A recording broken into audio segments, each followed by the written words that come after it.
ચૂંટણી છે એ પહેલાં કાંધલ જાડેજાએ નિવેદન કર્યું છે. એનસીપીના કુતિયાણાના ધારાસભ્ય છે કાંધલ જાડેજા, અને એમને અને એમના જે બીજા ધારાસભ્ય છે એમને વ્હીપ મળ્યું છે એનસીપી પક્ષ તરફથી, અને પક્ષ તરફથી એ વ્હીપ મળ્યું છે કે આ બંનેનો વોટ છે એ ભાજપના બળવંતસિંહ રાજપૂતને મળશે.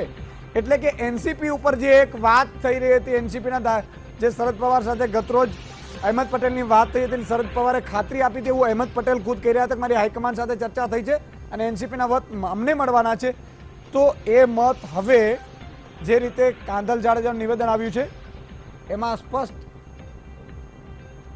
હવે સાંભળીએ કાંધલ જાડેજાએ શું કહ્યું છે આ સમગ્ર મામલા ઉપર.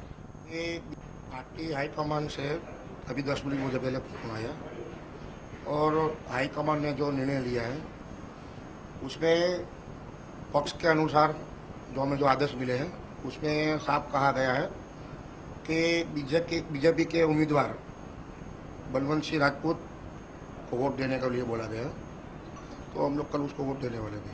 लेकिन इतना टाइम क्यों लग गया? क्या आपको लगता है कि कोई नेगोशिएशन चल रहा था? नहीं, वो तो ऊपर जो हाईकमान है वही जाने. मुझे बोला गया था कि